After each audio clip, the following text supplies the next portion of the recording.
Filosofia e catolicidade, pílulas de sanidade para ouvir no trânsito. No episódio de hoje, daremos continuidade à leitura do segundo artigo de Larry Romanoff sobre a City de Londres, intitulado O Império de Mammon 2, Como as Grandes Finanças Controlam o Mundo a partir da City de Londres, publicado em 22 de abril de 2025 no blog Vitsvera do professor Matteo D'Amico. A seção do artigo em que paramos no episódio passado se intitula A Hidra. A Hidra era um dos monstros mais temíveis da mitologia grega, uma serpente de múltiplas cabeças, descendente de uma longa linhagem de bestas terríveis, possuindo veneno mortal e o poder de se regenerar. Uma descrição bastante precisa da City de Londres hoje e de seus habitantes judeus casares, pelo menos em alguns aspectos. A City de Londres também é a mãe de todos os paraísos fiscais e é, indiscutivelmente, o lar de todo o dinheiro sujo do mundo de hoje. Aqui estão algumas referências que descrevem a City de Londres como uma teia global de enganos. Nota 23, capítulo 10 de Paraísos Fiscais, a City de Londres, a rede global de engano. Banking Pirates London City Blogspot e o link indicado. Uma do jornal britânico The Guardian, afirmando que, aspas, reduzir o tamanho da cidade é a única maneira de impedir que criminosos prosperem no Reino Unido. Nota 24, encolhendo a cidade é uma maneira de impedir que criminosos prosperem no Reino Unido. Matéria do The Guardian. E outras duas de interesse. Fonte, como a City de Londres realmente cria suas próprias regras. Nota 25. E nota 26, o Reino Unido e a City de Londres, centro dos paraísos fiscais do mundo, betterworld.info, e o link indicado. Então, continuando, e outras duas de interesse. Georg Monbiot escreveu um excelente artigo para o The Guardian, nota 27. A medieval e irresponsável corporação de Londres está pronta para o protesto, matéria do The Guardian, nota 27, onde citou Ilhas do Tesouro de Nicholas Shackson, afirmando que, aspas, a corporação existe fora de muitas das leis e controles democráticos que governam o resto do Reino Unido. A City de Londres é a única parte da Grã-Bretanha sobre a qual o parlamento não tem autoridade, fecha aspas. Seu último comentário pode não ser totalmente verdadeiro, embora na prática realmente funcione dessa maneira. Monbiot também afirma que, aspas, a corporação age como um órgão superior, fecha aspas, superior ao Parlamento do Reino Unido. E esta parte certamente é verdadeira. Monbiot começa escrevendo: a City é o coração obscuro da Grã-Bretanha, o lugar onde a democracia vai morrer imensamente poderosa e igualmente irresponsável. Fecha aspas. Monbiot cita o lamento de Clement Attlee de que, aspas, vimos repetidas vezes que existe um poder neste país para além daquele que reside em Westminster, fecha aspas. Ele continua dizendo que, cito novamente, a City explorou essa posição privilegiada para se estabelecer como uma espécie de estado offshore, uma jurisdição secreta que controla a rede de paraísos fiscais localizados nas dependências da coroa britânica e nos territórios ultramarinos.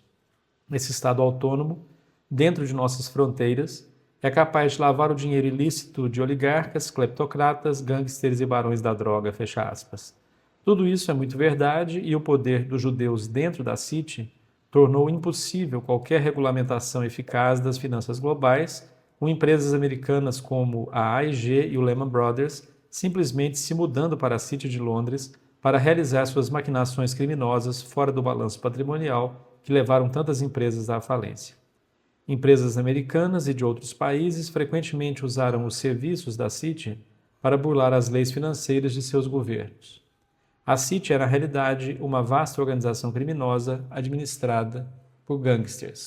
Parece ser pouco conhecido que, imediatamente antes do colapso financeiro, o Lehman Brothers estava vendendo seus títulos corporativos, garantidos pela plena fé e crédito do Lehman Brothers, para investidores desavisados que não faziam ideia de que a falência já estava efetivamente em andamento. Não sei onde todos esses títulos foram vendidos, mas sei que bilhões de dólares foram vendidos em Hong Kong, com os recursos dessas vendas aparentemente desaparecendo nas entranhas da City de Londres. Joseph Stiglitz também criticou duramente os judeus da City, dizendo aos legisladores do Reino Unido, aspas, essas pessoas estão apenas usando o seu Estado de Direito para proteger o dinheiro que roubaram em outros países. De uma perspectiva global, vocês estão auxiliando e instigando o roubo, fecha aspas. Nota 28. Stiglitz para o paraíso fiscal do Reino Unido, vocês estão ajudando e instigando o roubo. taxjustice.net. Um parlamentar britânico afirmou que a City de Londres é, aspas, um imã para dinheiro sujo, fecha aspas. Ao mesmo tempo, o ministro antifraude do governo renunciou, porque os judeus da City rejeitaram, mais uma vez, a legislação para combater o crime econômico na City, afirmando que, aspas, ninguém no governo do Reino Unido se importava em impedir que cleptocratas, oligarcas e chefes do crime organizado escondessem seus lucros no Reino Unido, fecha aspas. E outro artigo nos conta como a City continua sendo um refúgio seguro para todo o dinheiro sujo do mundo. Aqui está outro artigo interessante do jornal britânico The Guardian, com um guia de 5 etapas explicando como os judeus da City podem ajudá-lo a se safar roubando milhões. Nota 31.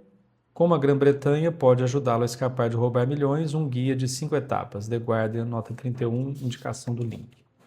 Uma indicação disso é o registro oficial de empresas do Reino Unido, que está repleto de nomes falsos, já que nenhuma verificação de identidade é exigida. Uma empresa está registrada, por exemplo, em nome de Santo Jesus Cristo, com a profissão declarada de Criador, a nacionalidade de Angélica e o país de residência de Céu. Outra está registrada em nome de Adolf, a fada do dente Hitler, com uma agência de vendas na City registrada em nome de Pat Donald e assim por diante.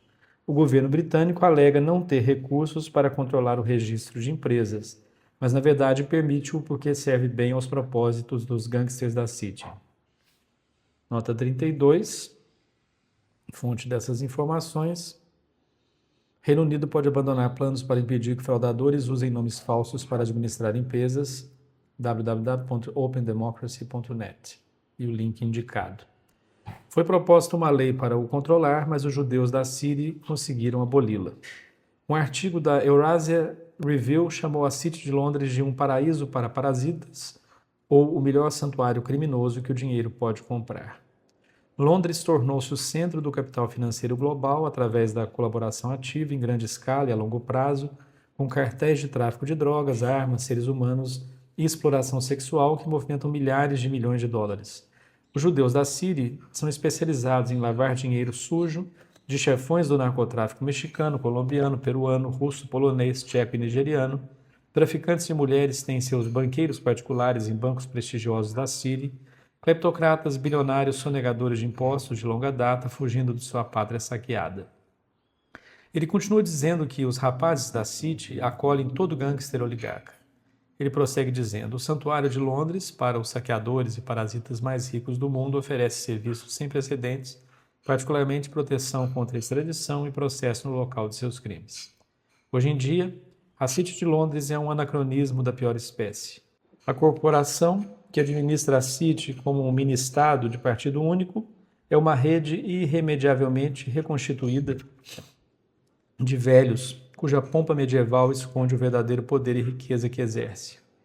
A City de Londres é considerada uma potência política sem rival na Grã-Bretanha, talvez no mundo. Ela usou seu poder para exercer enorme influência política, resistindo à regulamentação e obtendo isenções fiscais. Ela fomentou o crime, garantindo que a City esteja entre os centros financeiros menos transparentes do mundo. O site Tax Justice chama a City de Londres de, aspas, um estado dentro de um estado, o lobby político mais poderoso e egoísta do mundo. Há muito mais, incluindo o financiamento do sionismo pelo Banco Rothschild e as atrocidades que continuam na Palestina desde antes da fundação de Israel, tudo por meio e sob os auspícios de judeus na City de Londres. Nota 35, Lucradores de Guerra e o Banco de Israel, um manual. War Profit Story, blogspot.com e o link indicado. Além disso, o Sinhalanet publicou um artigo que você pode achar interessante, que afirma que aspas, 3 corporações dominam o mundo, a City de Londres, Washington DC e a Cidade do Vaticano, e que juntas elas controlam políticos, economias e 80% da riqueza mundial.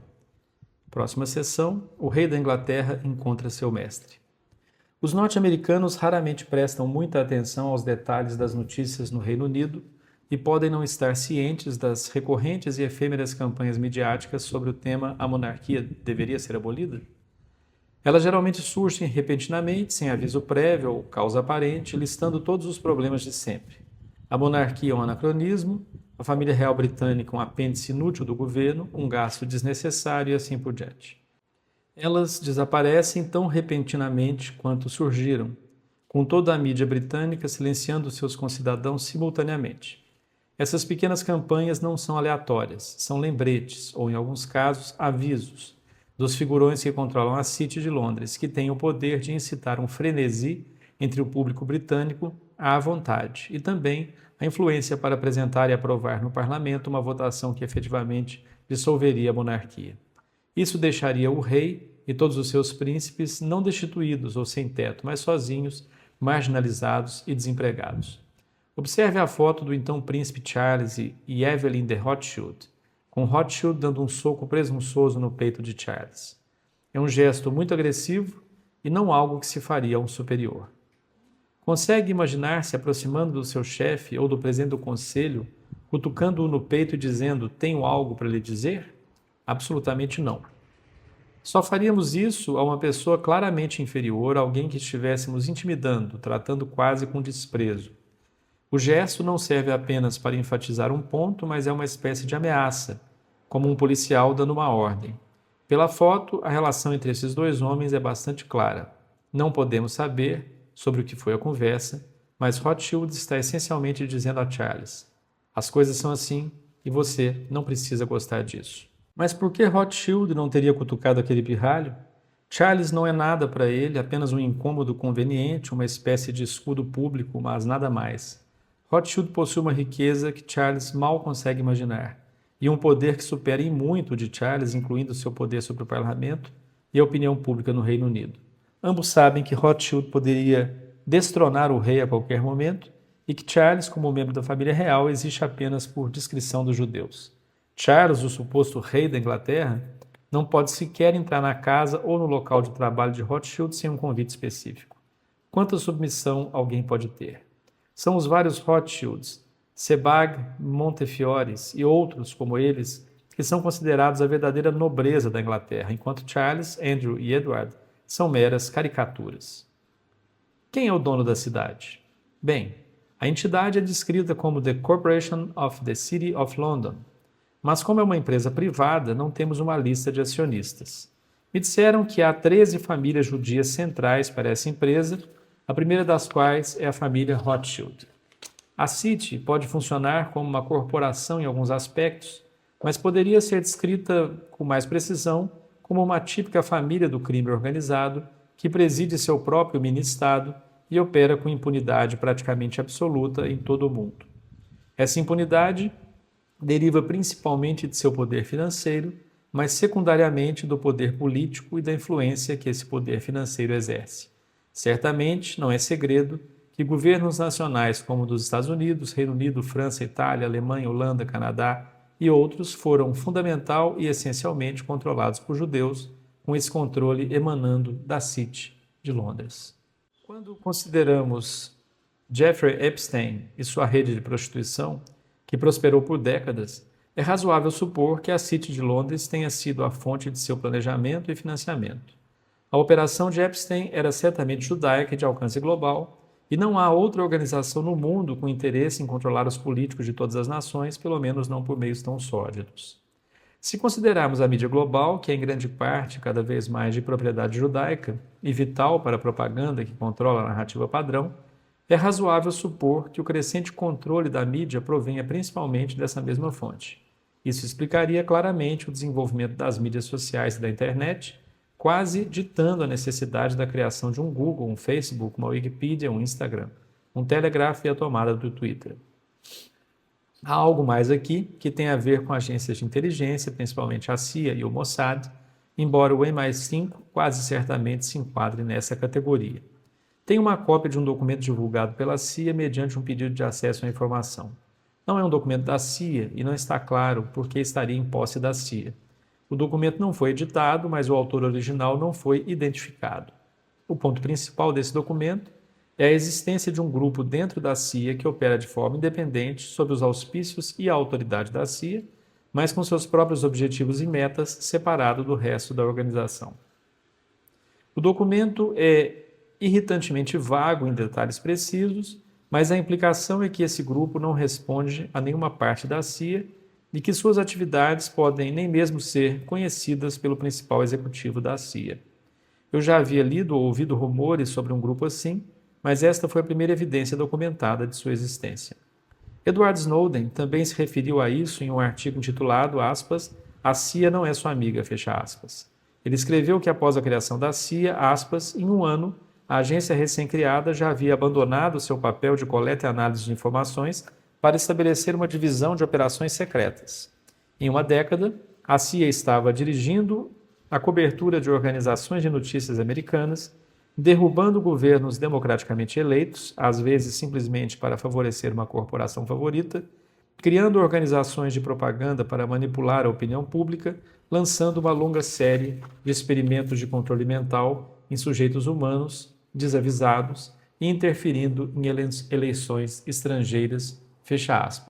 Sobre as informações referentes à CIA, a nota 40 indica o artigo-fonte, a ferida aberta da América, a CIA não é sua amiga, informationclearinghouse.info. Este é um tópico vasto, com tantos fios entrelaçados que mesmo um artigo muito longo dificilmente lhe faria justiça, mas eu queria levantar um ponto sobre o sigilo, a agenda e a falta de uma linha de reporte da CIA. Por exemplo, foi relatado em várias fontes que nem o Congresso dos Estados Unidos nem a Casa Branca estavam cientes do programa MKUltra da CIA. Abordei esse tópico em grande detalhe no artigo anterior sobre o MKUltra. Nota 42, projeto MKUltra da CIA atualizado em www.bluemoonofshanghai.com/politics e link indicado. Durante as audiências no Congresso sobre um assunto não relacionado, uma testemunha trouxe um colega que começou a depor sobre um programa bizarro de controle mental desconhecido até então, o qual levou à descoberta do MKUltra e à rápida destruição, segundo eles, de todos os documentos relacionados. O ponto importante é que este programa enorme e horrível, que durou décadas, escapou à atenção externa. O MKUltra era inteiramente um programa judaico. Tem uma lista dos 30 principais tenentes do MKUltra, de Gottlieb para baixo, e todos são judeus. Isto é indiscutível e, na verdade, acredito que das 50 ou 60 pessoas no topo da hierarquia, apenas 2 ou 3 no máximo não são judias. A questão é como é possível que um grupo dentro da CIA americana tenha demonstrado um interesse tão determinado num programa tão horrível e o tenha preenchido inteiramente com judeus. Uma preocupação semelhante surge das audiências do Congresso realizadas sobre a revelação do programa da CIA, que durou décadas e levou ao assassinato de aproximadamente 150 líderes mundiais e políticos de alto escalão. Examinando as evidências de todos esses assassinatos, está longe de ser claro que muitos, ou mesmo a maioria deles, tenham sido de algum benefício para o governo dos Estados Unidos da América. De fato, assim como os roubos globais de ouro conduzidos pelo Departamento do Tesouro dos Estados Unidos na década de 30, ou o desvio de petróleo iraquiano hoje, é mais fácil acreditar que foram realizados em nome do governo secreto para o benefício da City de Londres, que ele orquestrou. Olhando para tantos eventos mundiais, está longe de ser certo que qualquer parte do governo dos Estados Unidos tivesse algum interesse ou se beneficiasse dessas atividades. Só posso especular. Mas se presumirmos que todas essas atividades, programas e eventos foram realizados sob a direção dos gnomos da City de Londres, tudo faz sentido, como um quebra-cabeça em que todas as peças se encaixam perfeitamente para formar uma imagem maior. Lembre-se de que Jeffrey Epstein escapou da sua prisão inicial porque era um agente secreto e estava acima de seu nível de especialização. Mas, como enfatizei acima, é impossível que a CIA americana tenha criado um sistema mundial de aliciamento sexual com ou sem o conhecimento de qualquer parte do governo dos Estados Unidos. Simplesmente não haveria interesse nem benefício algum para qualquer parte dos Estados Unidos, e a única conclusão a que posso chegar é que deve ter se originado na City de Londres, onde se encaixaria perfeitamente no contexto geral. Nesse contexto, as guerras dos Boeres não fazem sentido se as atribuirmos à Grã-Bretanha, embora a Grã-Bretanha tenha enviado seu exército para cometer crimes e atrocidades estarrecedoras sem nenhum benefício para a Inglaterra. Mas quando entendemos que isso foi feito sob as ordens dos judeus da City de Londres para tomar o controle de todas as minas de ouro e diamantes da África do Sul, para um certo Rothschild, então tudo se encaixa e faz sentido. Novamente, existem talvez centenas de artigos e muitos livros sobre a importação de heroína e cocaína pela CIA e sobre o tráfico de drogas em geral. Ora, não tenho ilusões quanto à pureza da CIA e tenho certeza de que muitos de seus funcionários são perversos o suficiente para agir dessa forma. Mas não faz sentido. É certamente possível, mas não faz sentido que a CIA americana se envolva tão profundamente no tráfico internacional de drogas por conta própria. Mas os judeus da City de Londres começaram suas carreiras no tráfico de drogas. Aliás, essa foi a fonte de grande parte de suas fortunas iniciais. Os judeus Khazaris sempre estiveram entre os maiores traficantes de drogas do mundo. Portanto, se atribuirmos o tráfico de drogas a esse grupo central privado da CIA, sediado na City de Londres, tudo se encaixa e tudo faz sentido. Isso explicaria até mesmo por que o HSBC é repetidamente multado pesadamente nos Estados Unidos por lavagem de dinheiro do narcotráfico. Esse é o propósito para o qual o HSBC, cuja sede fica na City, foi criado há 150 anos. Até as peças menores se encaixam perfeitamente. Reconsidere o programa de assassinatos da CIA. Não há como a CIA sozinha, grupo rebelde ou não, decidir matar 150 presidentes, primeiros-ministros e outros altos funcionários do governo, algo que, na maioria dos casos, não traria nenhum benefício aos Estados Unidos. E nenhum grupo da CIA, rebelde ou não, assumiria a responsabilidade pelo assassinato do secretário-geral das Nações Unidas, novamente sem nenhum benefício aparente para os Estados Unidos. Mas, se adicionarmos a essa equação as ambições dos judeus por hegemonia política na City de Londres, as pessoas se encaixam perfeitamente novamente. É verdade que esta é a minha especulação. Não posso fornecer evidências para sustentar essas afirmações. Simplesmente as reuni com base na lógica e em evidências circunstanciais. E assim terminamos a leitura de O Império de Mammon, de autoria de Larry Romanoff, cujo subtítulo é Como as Grandes Finanças Controlam o Mundo a partir da City de Londres. Até o próximo episódio.